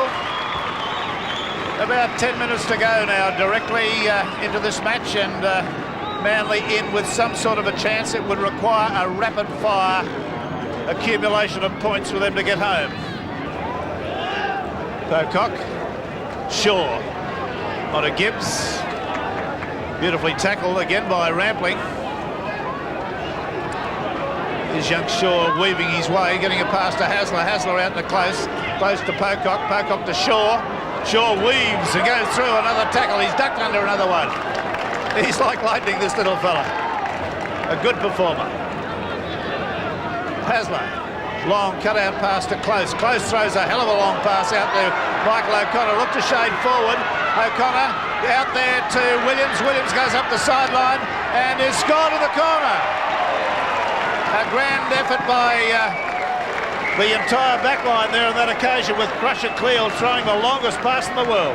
One of the few occasions where the long balls haven't been cut off by Eastern Suburbs. They had the numbers, Manly out wide, touch and go, whether the pass from Cleal to O'Connor had drifted forward. Annesley stopped to check that one, but he showed great positional sense here by making Steve Morris commit himself to come in. It left him unmarked out there, Darryl Williams. He only had to take the tackle, the fullback, and to crash over. It's all come far too late. This is the one area of the game that they haven't been able to dominate like they have for the past 2 or 3 months in the Sydney Winfield Cup.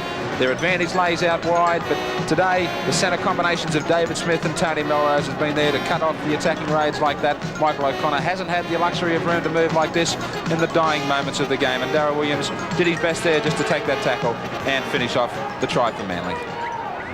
Making the score look respectable, 26-16. The kick at goal from wide out will be 26-18, but really I don't think it needs to be brought as close as this, because Eastern Suburbs have been a better performed side. It's unsuccessful. The score remains East 26, Manly 16. The hooter must be about to go any second.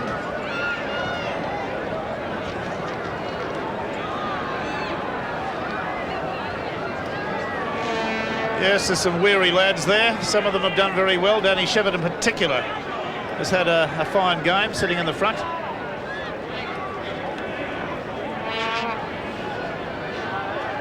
David Smith kicks off. Fielded by Ronson. Ronson gets out to the quarter.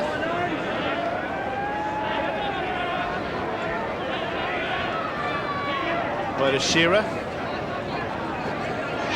And there's the hooter. That's the end of the section. The crowd comes charging onto the field, and it's been a very, very good performance by Eastern Suburbs. For 55 or 60 minutes, they were infinitely the better side. Boris scored 2 tries, Smith 1, Hall 1. Smith 5 goals from 5 attempts. For Manly, their 3 tries came through Cleal, O'Connor and Williams. O'Connor kicking 2 goals. Every week they're at it, never daring to let up. 'Cause winning's the only thing that counts when you're playing for the Winfield Cup. It doesn't matter if you're famous or a youngster making his way.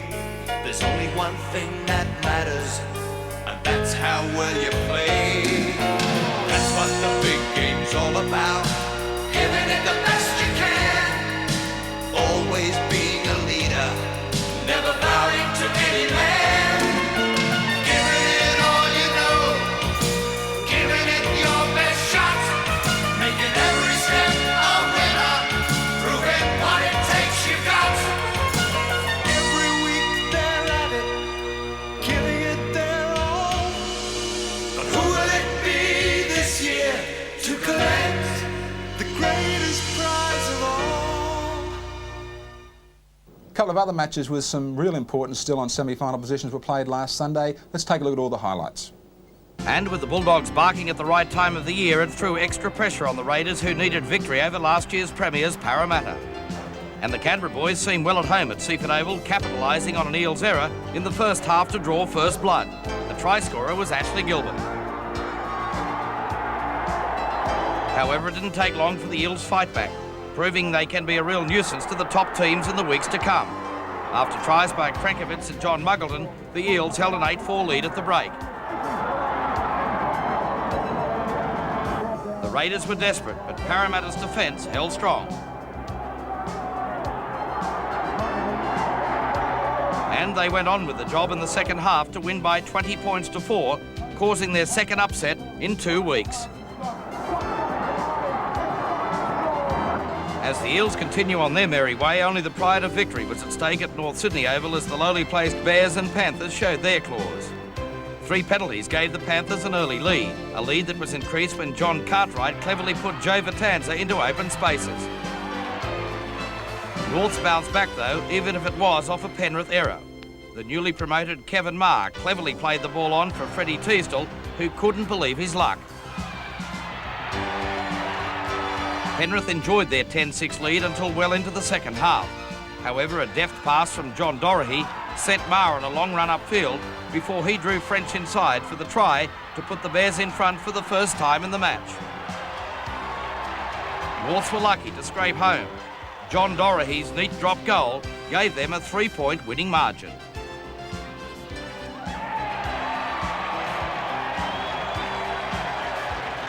And while there were no semi-final spots up for grabs at North Sydney Oval, at the Wollongong Showground there was something at stake, the dreaded wooden spoon, something the Steelers have come to call their own.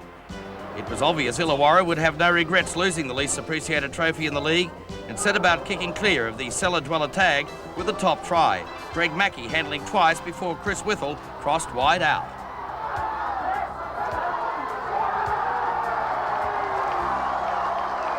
Big Les White had handed the Steelers their second try, but bounced back to set this one up for Doug Rawlings, and the Magpies led 14-12 at the break.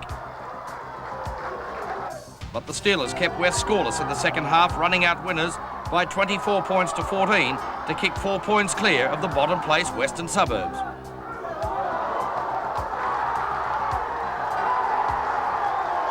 The Monday night clash at the SCG brought together Balmain and St George. St George are already well and truly gone, one of the big disappointments in 1987, but Balmain, with that loss by Manly against Eastern Suburbs at Henson Park on the Sunday, gives the Tigers a chance for the minor premiership in 1987.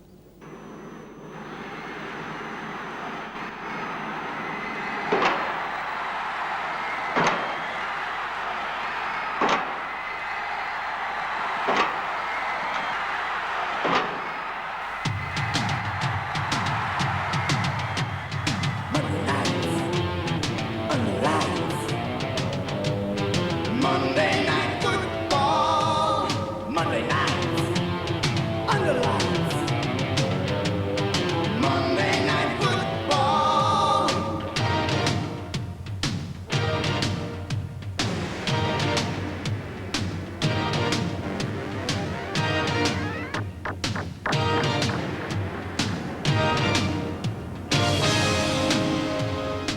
We welcome you to this round 22 match in the Winfield Cup. And tonight's clash between St George and Balmain is coming from the Sydney Cricket Ground. Thanks, Rex. From fullback, Bronco de Jura, Warford Williams, Michael Beattie, Brian Johnston, Bert Gordon, Steve Robinson, Steve Linane. The forwards, Mark Glanville, Wally Fullerton-Smith, Colin Fraser, Craig Young and captain Billy Johnston and Seamus O'Connor. Wearing number 19 tonight is Phil Sixworth. The three quarters of Russell Gartner, Ross Codlin, Gary Schofield and John Davidson. The halves of Scott Gale and Michael Neal, and the pack led by Wayne Pearce at lock forward, David Brooks, Bruce Maguire, Paul Clark, Ben Elias and Kerry Hemsley. Monday night football.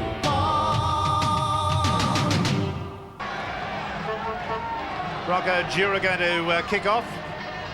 They'll be running into a breeze. Now, what dimension is that, David? It's a very strong southerly breeze that will favour Balmain in this first half, Rex. I would say probably if we put 6 to 8 points on the one yesterday at Henson Park, this would have to be a 10-point breeze here tonight. Okay, well, they've let it bounce to start with. Hemsley falls on it. Maguire had the opportunity to get that on the full and didn't do so. About 18 yards out from their line at the moment. Onto Elias, tearing his way upfield. Elias there, a dummy half. There was a fighter out of the 5 yards there by St George. Now referee Harrigan keeps them apart all night. We'll get good football. If there's going to be a problem for the Tigers, it's in their back row. They really don't have too many running forwards. Wayne Pearce is going to have to cover the workload there. Paul Surinen's out of form. He's in reserve grade. Look for Balmain to work a lot down short blind sides. They'll be taking 1 or 2 rucks into the middle, looking down the blind side. Wayne Pearce will be the runner, or maybe posting a centre aside. So look also for Ross Conlon and Gary Schofield. Meanwhile, from the tap restart, it's Clark getting buried about 3 metres from the halfway line. Elias, Neal, Maguire goes through one tackle, just gets unseated. Gets over the halfway line. We're right in the middle of the field and he's already apparently suffered some damage to himself. He can't play the football.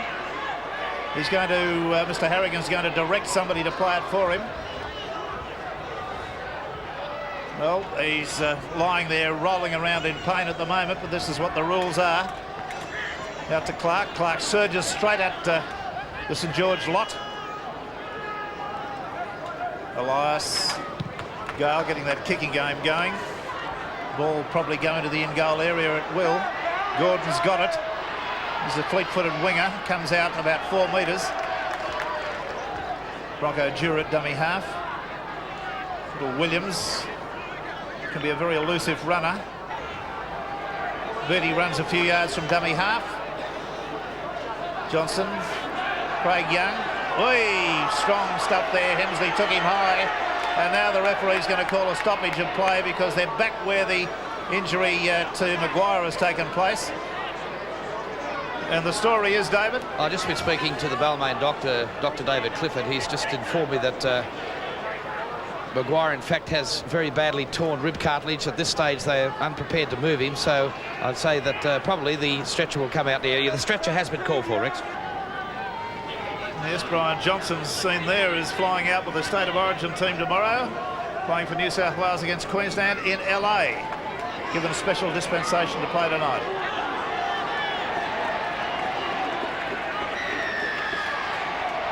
Well, there's a rather futile penalty. A rather futile penalty. Willie Johnson there getting involved. Balmain trying to tear the ball. Fullerton Smith, they're still working him in the tackle.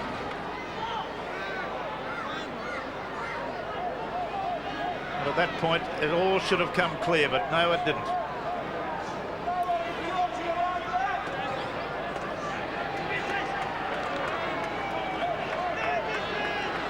Well, Conlon's going to attempt this goal. Now, this is well within his range. It's only a couple of metres short of the halfway line, but he's about 10 metres, 15 metres in from the sideline, shall we say. Well, Conlon's the leading point scorer in the 1987 Rugby League. 5 tries and 73 goals from 112 attempts. Well, he's made a liar of me. He hasn't kicked it dead, and he hasn't kicked it.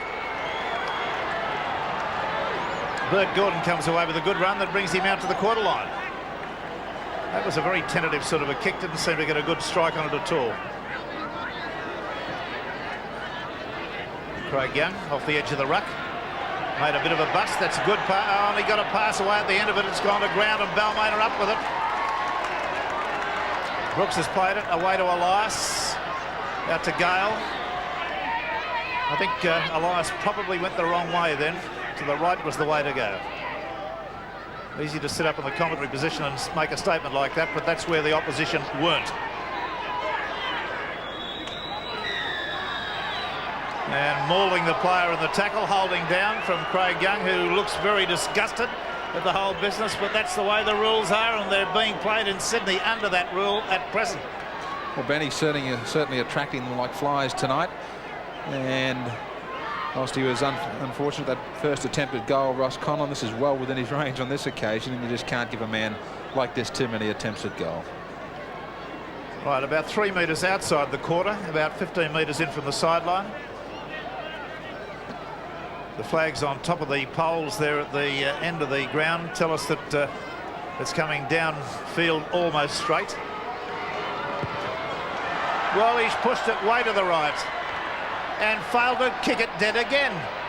Well, he must be very unsure of his footing. Is it particularly slippery out there, David? No, it's not, Rex. It is soft underfoot, but I think he overcorrected for the breeze. The breeze is coming, would have been across his right shoulder. I think he's hoping it would have drifted back with the breeze, but on both occasions, it's let him down. Well, there's a couple of, well, one miss that is a little bit unpardonable, but anyway, we're on with the business. There's the drop kick. It'll be taken by Sinclair, drops it behind him, goes back, fields it again. Elias at dummy half. Out to Pearce. Pearce going with utter determination up the blind side.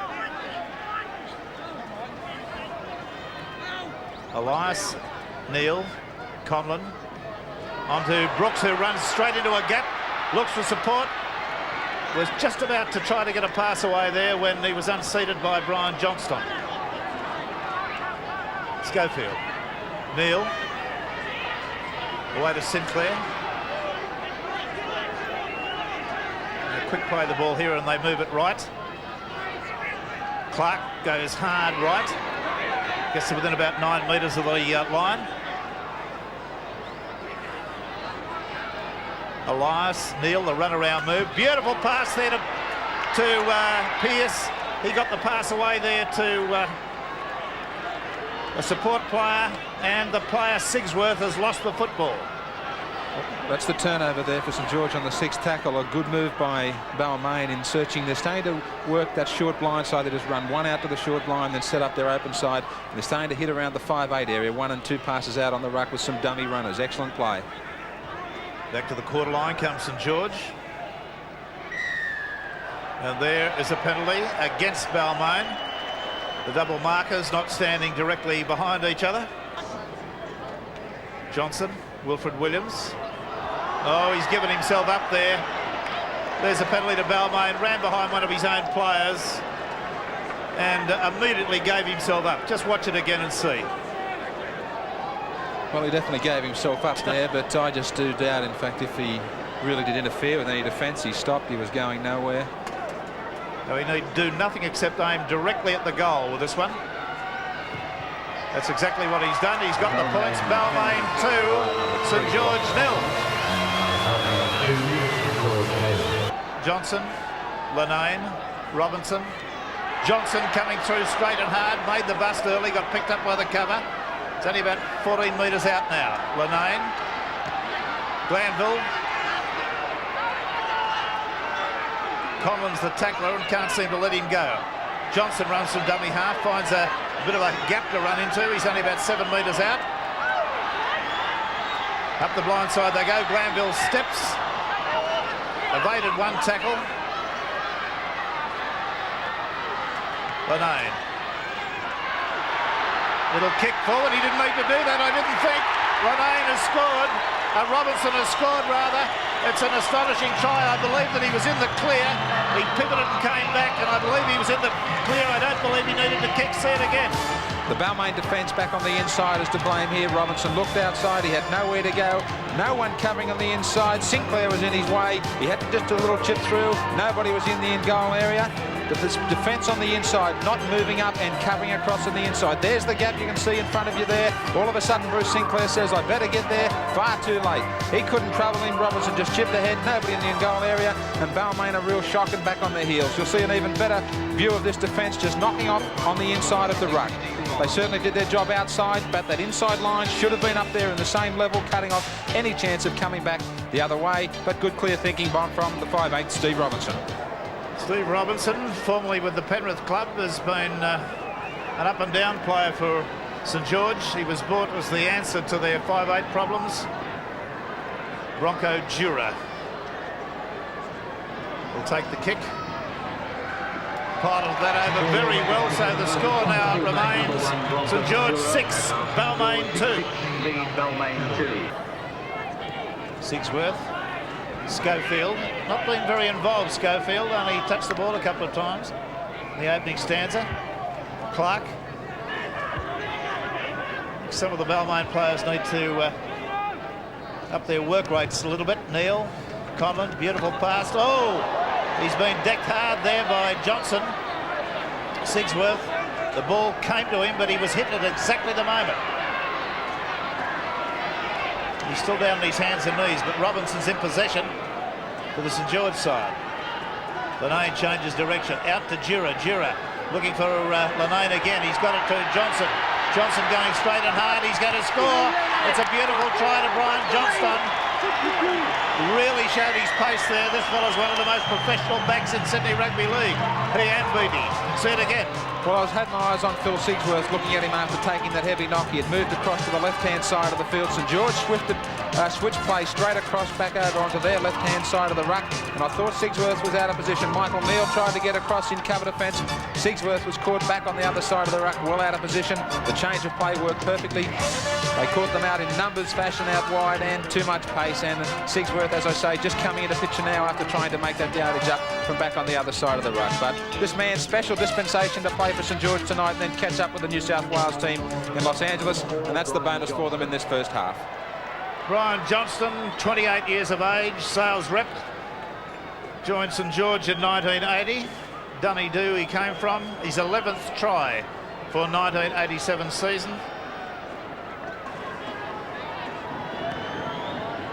The kick at goal is not on. The score is St George 10, Balmain 2. Tough time in the first half here. 3 major replacements being forced on the Tigers.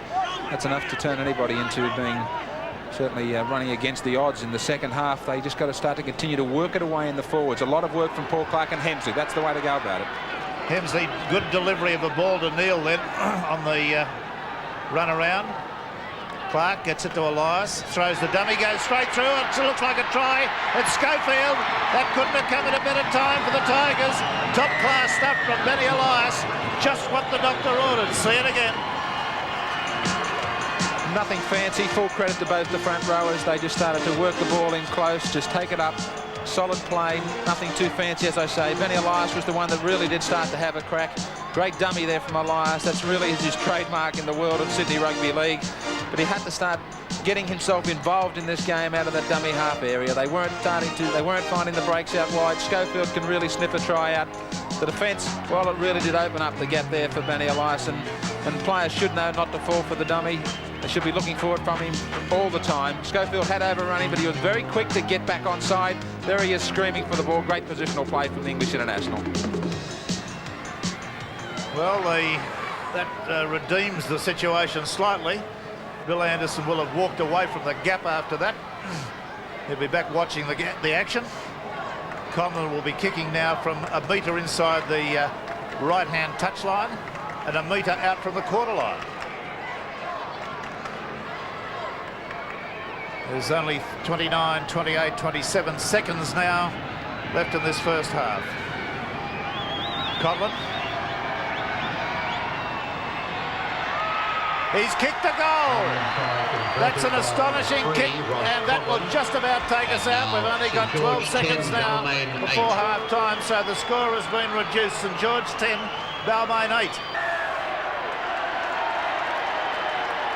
Well, in the meantime, there's been a penalty awarded here against Balmain to St George. And you can see it again on the replay, just what happened. Well, David Brooks was caught underneath the St George player here, and a bit of byplay by the St George player, I would say, on the blind side there, laying on top of the shoulder and the arm of David Brooks. He couldn't do anything else but appeal to the referee, and well, it fell on deaf ears, and I think Bill Harrigan was wrong in awarding the penalty to St George. The referees are never wrong. They're always right. Bronco Dura has another kick at goal from 9 metres out and about, 15 metres in from the popular side, hillside stand.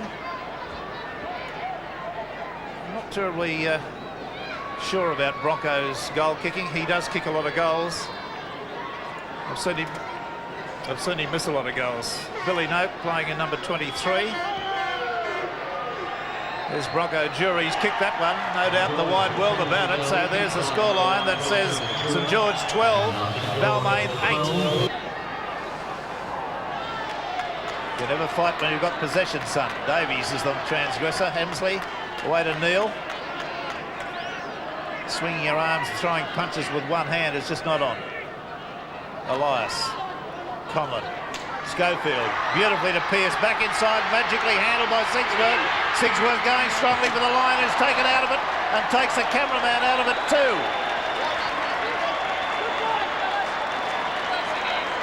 Great play back on the inside for Sigsworth. He didn't have the pace to get to the corner. The little chip might have been on into the in goal. He had support on the inside, but away goes the cover defence and away goes a press photographer over in the corner. Oh, Hardwick scored! Amidst all the furore and all the fuss with the photographer getting belted, the scrum's gone down. Against the feed, Balmain have come up with a Hardwick try. And St George arguing if Hardwick was onside. That scrum did screw. It does make you wonder whether in fact he was onside. The scrum had screwed well and truly towards the St George try line. From that angle, it does look as though Hardwick must have been coming from an offside position. Here it is again. Well, it's touch and go, but to me it looked as though the ball had come out just in line with the back of the Balmain scrum there. But more or less it was swinging towards the St George try line. It'll do me for a try anyway. It's on the board. So it's now 12 all. Balmain have climbed back. Craig Young's having plenty to say in goal.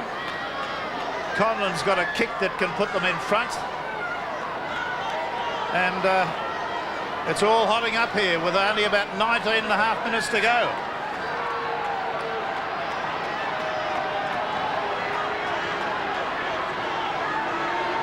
Conlon. Oh, it shaved the post. There wasn't much in that one. Just a foot or so outside the right-hand upright. The score, St George 12, Balmain 12. St George very bunched at the moment. They're getting away from the way they started this second half, and that is relying upon their kicking game. Bit of a set two in back play between Fullerton Smith and Paul Clark. Yes, we'll get rid of these two shortly. Well, somebody has to go. Quite openly there in front of Bill Harrigan, you're going to see a headbutt.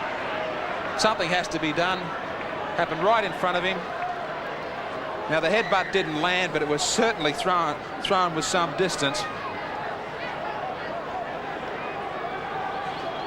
It was a good forearm to the head. Another right to the head.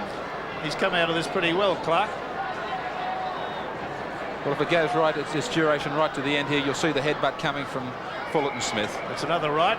There it goes. That missed. Yes, well, I think he was out-punched 10-1 there. Well, I think Wally Fullerton Smith extremely lucky that he's only got away with 10 minutes. The penalty goes to Balmain. Somebody's made a comment. They've walked him another 10 metres. And really, I do feel very sorry for St George in a way, because to have got themselves into a winning position, to then have it torn away from them is rank stupidity, I know, but it's also a very unsettling situation. I was just starting to say prior to that dust-up between Clark and Fullerton Smith that they were starting to bunch and get away from the way they started the second half. Billy Anderson will be happy with that, the fact that they're not resting on that kicking game. Lanane showed they've got the breeze at their backs. They picked off 40 and 50 metres in 2 kicks. That's the way they should have been resting. The ball should have been down on the Balmain quarter line. Instead, Ross Conlon only on the St George quarter line and just to the side of the post, a chance for 2 points. Ross Conlon only about 15, 20 metres off centre, a yard outside the quarter. He's got the goal, so the scoreline now reads Balmain 14, St George 12. Billy Noak. Another replacement coming out for St George. David. Graham Wynter's coming on in the St George side. At this stage, I don't know who for, but John Owens is coming on to replace Benny Elias, who has a groin strain. Well, St George have come up with some pretty good action here. They've got themselves down into the area. There's a kick through, right foot, and I believe it's a try to Johnson, to Beattie. A try to Beattie from a grubber kick through, which caught the Balmain side absolutely hopping. See that again, it's a beauty. Plenty of feeling between these two sides. Billy Anderson himself said it in the first half that they knew St George would chip kick and kick along the ground for the in-goal area of Balmain. He said he wasn't happy with the way they didn't tidy it up in the first half. Well, he certainly wouldn't be happy for it to happen again. Great reading of the play, though, by Michael Beattie. He saw that there was a gap open for him. He kicked ahead. He was on the burst. Phil Sigsworth was not in front of the try line. He should have been trying to cover that in-goal area by standing shallow, still in the field of play. But Beattie read the play perfectly. There was the gap. Very difficult to stop, I guess, in a way. But Billy Anderson said they were trying to guard against it, but that's 2 tries in that situation tonight for St George. Duran. He's kicked a goal from the sideline. It's a beautiful kick. Raise the flag. St George now lead by 18 points to 14.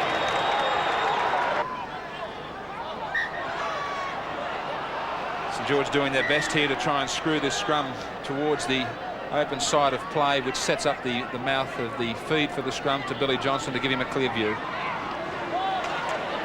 Well, it's won and lost. Well, the penalty's gone against Balmain on that occasion, against St George on that occasion. It was a bit of a free-for-all, that scrum.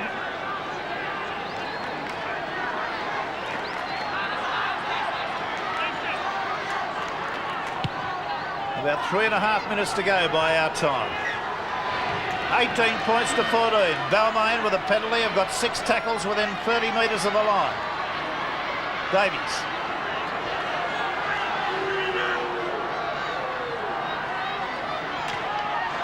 On to Clark.